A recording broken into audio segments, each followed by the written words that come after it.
Greetings, noble wanderers, to the timeless lands of Middle-earth, a realm where history and myth intertwine. Today, we embark on an extraordinary journey through the ages, tracing the history of one of the most majestic and enigmatic races ever to grace this world, the Elves. From their creation by the divine powers to the cataclysmic wars and the golden ages of their realms, we will uncover the secrets and legends of the Elves, whose stories are filled with beauty, sorrow, valor, and wisdom. Prepare yourselves, for what you are about to witness will transport you to an era of unparalleled wonder and grandeur. In the timeless halls of Eru Ilúvatar, the One, a thought took shape, and from this thought sprang the Ainur, the Holy Ones. Among these beings, the greatest were the Valar, who descended into the world to shape it according to the vision of Ilúvatar. Yet, in the divine plan of Ilúvatar, there was a moment awaited by all creation, the awakening of the children of Ilúvatar. And so it was that the Elves, the firstborn, came into being. Long before the rise of men, the Valar sang the world into existence, creating the realm of Arda. Within Arda, the Valar prepared a dwelling place for the children of Ilúvatar, shaping the lands, seas, and skies. The Elves, also known as the Quendi, were destined to awaken at the shores of Cuiviénen, the water of awakening, beneath the stars of Varda. The Elves awoke under a starlit sky, and they were immediately struck by the beauty of the heavens. Their first sight was the reflection of the stars in the still waters of Cuiviénen. It is said that the first sound they heard was the music of the waters and the whisper of the wind in the trees. They called themselves the Quendi, which means those who speak, for they were the first to use language and name the things they saw.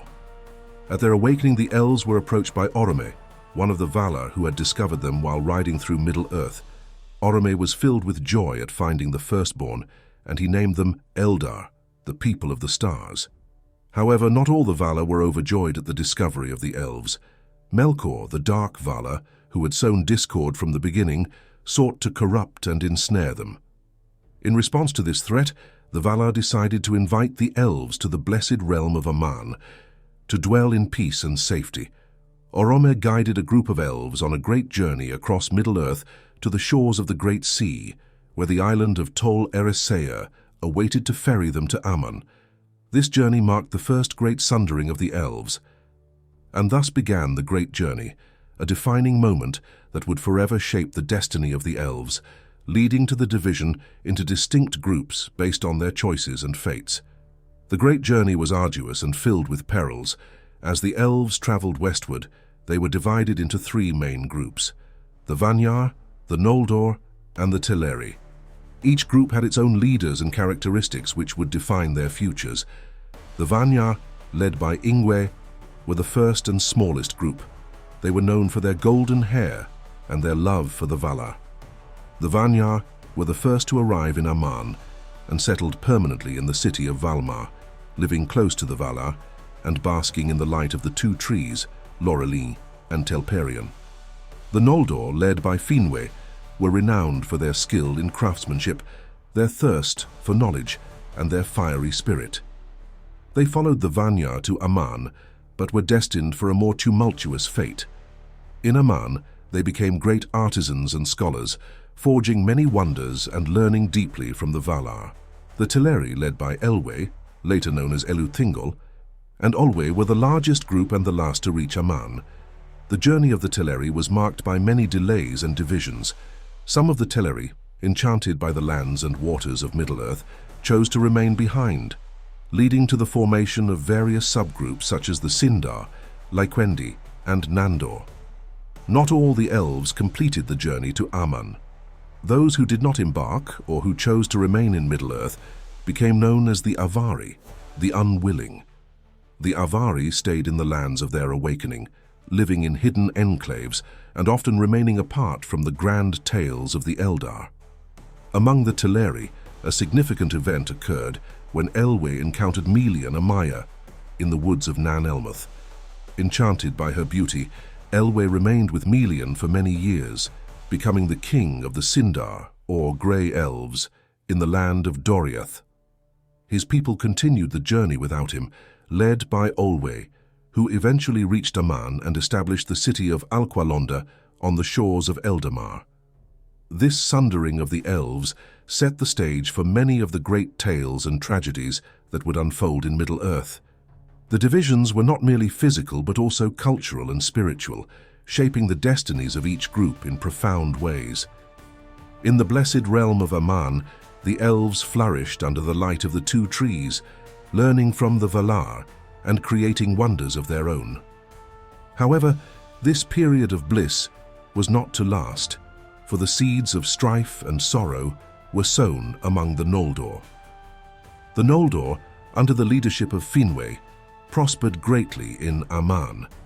They became master craftsmen, creating jewels of unparalleled beauty and learning the deep arts of lore and magic. Among the Noldor, none were greater than Feanor, the firstborn son of Finwë, who surpassed all in skill and ambition. Feanor's greatest creation was the Silmarils, 3 perfect jewels that captured the light of the two trees. However, the beauty of the Silmarils and Feanor's growing pride caught the eye of Melkor, who had been released from his imprisonment and was living in Aman under a guise of repentance. Melkor's heart was filled with malice and envy, and he sought to corrupt the Noldor and steal the Silmarils for himself. Through deceit and manipulation, Melkor sowed discord among the Noldor, turning brother against brother and son against father. The most grievous act came when Melkor, with the aid of Ungoliant, a monstrous spider, destroyed the two trees and plunged Aman into darkness. In the ensuing chaos, Melkor slew Finwë, stole the Silmarils, and fled to Middle-earth. Enraged by the theft and the murder of his father, Feanor swore a terrible oath, binding himself and his sons to pursue Melkor, whom he named Morgoth, and reclaim the Silmarils at any cost. This oath led to the first kinslaying, where Feanor and his followers attacked the Teleri at Alqualonde, seizing their ships to cross the sea to Middle-earth. The bloodshed among kin marked the beginning of a tragic and fateful journey. The rebellion of the Noldor and their subsequent flight from Aman marked a pivotal moment in the history of the Elves. It led to their return to Middle-earth, where they established powerful kingdoms and waged long and devastating wars against Morgoth. The arrival of the Noldor brought both great heroism and great tragedy to the lands of Beleriand, reshaping the destiny of elves and men alike. In Middle-earth, the Noldor founded several prominent realms. Fingolfin, Feanor's half-brother, became the High King of the Noldor, establishing his realm in Hithlum. Feanor's sons established various strongholds, including Himring, where Madros held his fortress, and Nargothrond, the hidden city built by Finrod Felagund, another of Finwë's grandsons. The arrival of the Noldor in Middle-earth also led to alliances with the Sindar, the Grey Elves who had never left Middle-earth, and the establishment of powerful realms such as Doriath, ruled by Thingol and Melian, and Gondolin, the hidden city of Turgon. These alliances and conflicts shaped the First Age, a time of great heroism, betrayal, and sorrow. As the Noldor settled in Middle-earth and established their realms, the First Age became a time of great battles and alliances, culminating in the epic wars against Morgoth. The First Age of Middle-earth was marked by the relentless struggle between the forces of Morgoth and the united elves and men. The Noldor, driven by the oath of Feanor and their desire for vengeance, waged numerous battles against Morgoth, whose stronghold was in the fortress of Angband in the north of Beleriand. The early battles, such as the Dagor nu in Gileath or Battle Understars, saw initial victories for the Noldor.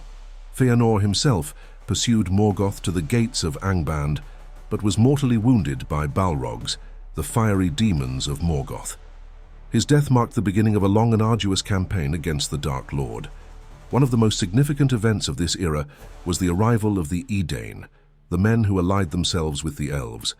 These alliances were crucial in the wars against Morgoth, bringing new strength and hope to the beleaguered Elves. Notable among these men were Húrin and Huor, whose valor and sacrifice would become legendary, and Beren, whose love for the elven princess Luthien led to one of the most poignant and heroic tales in all of Middle-earth. The tale of Beren and Luthien is one of the greatest sagas of the First Age. Beren, a mortal man, and Luthien, the daughter of Thingol and Melian, undertook a perilous quest to retrieve a Silmaril from Morgoth's crown. Their love and bravery overcame insurmountable odds, and they succeeded in their quest, though it cost them dearly.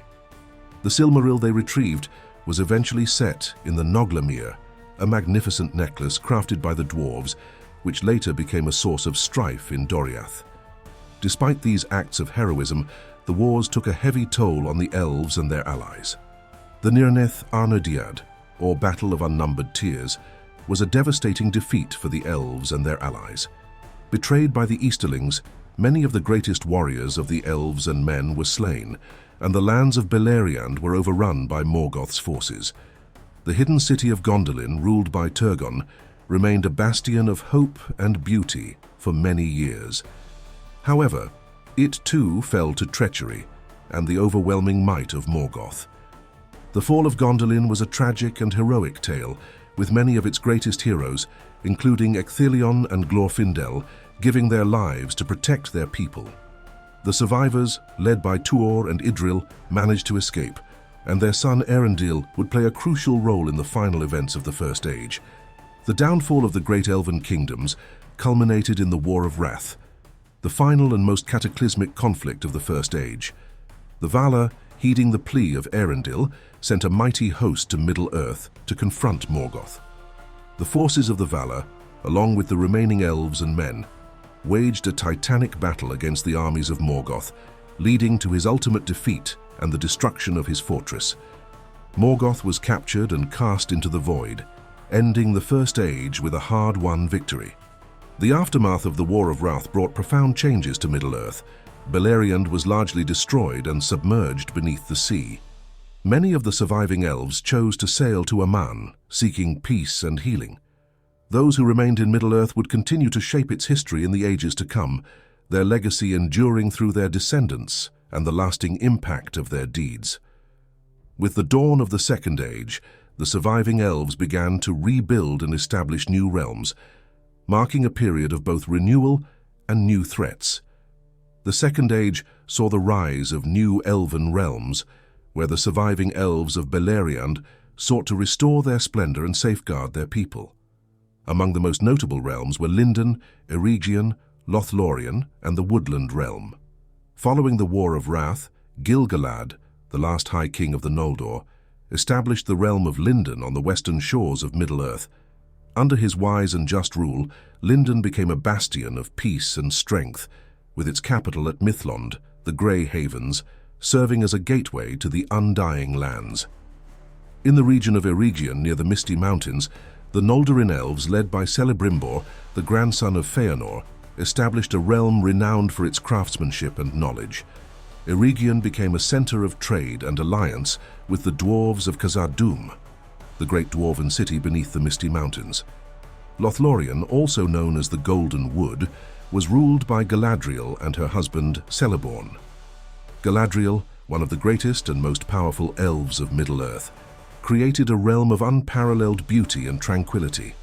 Under her protection, Lothlorien became a sanctuary of ancient wisdom and elven magic. In the vast forests of Greenwood, the Great, later known as Mirkwood, the Sylvan elves established their realm under the rule of Thranduil.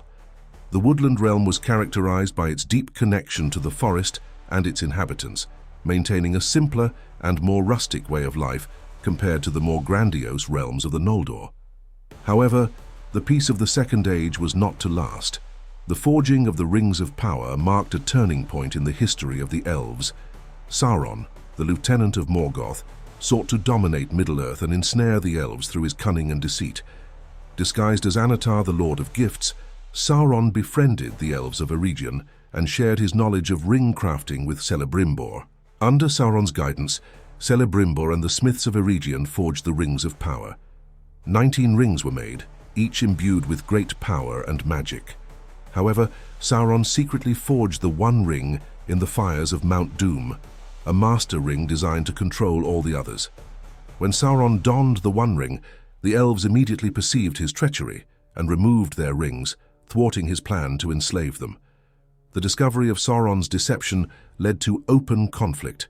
Eregion was attacked and destroyed by Sauron's forces, and Celebrimbor was captured and killed. The surviving elves, led by Elrond, retreated and established the hidden refuge of Rivendell. This marked the beginning of a long and bitter struggle against Sauron, who sought to dominate all of Middle-earth with the power of the One Ring. Despite the loss of Eregion, the elves continued to resist Sauron's tyranny. Gil-galad and Elendil, the High King of Arnor and Gondor, formed the last alliance of elves and men, culminating in the epic battle at the slopes of Mount Doom. Though Sauron was defeated and the One Ring was cut from his hand, the victory was costly, and the Second Age ended with the loss of Gil-galad and many of the greatest heroes of that time. The events of the Second Age left a lasting legacy. The Rings of Power, especially the 3 rings crafted by Celebrimbor without Sauron's touch, remained vital to the elves. These rings, wielded by Galadriel, Elrond and Círdan, preserved their realms and protected them from the decay of time, ensuring that the beauty and magic of the elven realms endured. As the Third Age dawned, the elves faced new challenges and continued their enduring struggle against the lingering shadow of Sauron.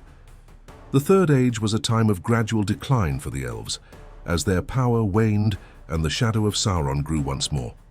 Despite this, they played a crucial role in the events leading up to and during the War of the Ring.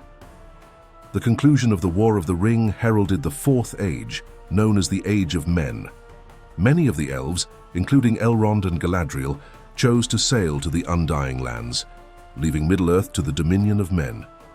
The departure of the elves marked the end of an era, but their legacy and influence remained deeply ingrained in the history and culture of Middle-earth. As the elves departed, they left behind a world forever changed by their presence. Their tales of heroism, wisdom, and sacrifice continued to inspire and shape the destinies of those who remained. The beauty and grace of their realms, the depth of their knowledge, and the enduring light of their spirits became a timeless part of Middle-earth's rich tapestry. And thus, we conclude our journey through the timeless history of the elves in Middle-earth. Their stories, filled with beauty, sorrow, valor, and wisdom, have shaped the fate of the world and left an indelible mark on its history. From the creation of Arda to the final departure of the Eldar, the elves have woven a legacy that transcends time. May their tales inspire you to seek out the beauty and wisdom in your own life, and to remember that even in the face of darkness, the light of the elves endures. Until next time, farewell, and may the stars of Elbereth guide your way. Thank you for joining us on this epic journey through the history of the elves in Middle-earth. If you enjoyed this deep dive into their rich and fascinating lore, don't forget to like, share, and subscribe. Hit the bell icon to stay updated on our latest videos. Leave a comment below about which elven tale you found most intriguing. Until next time, keep exploring, keep discovering, and keep the spirit of adventure alive.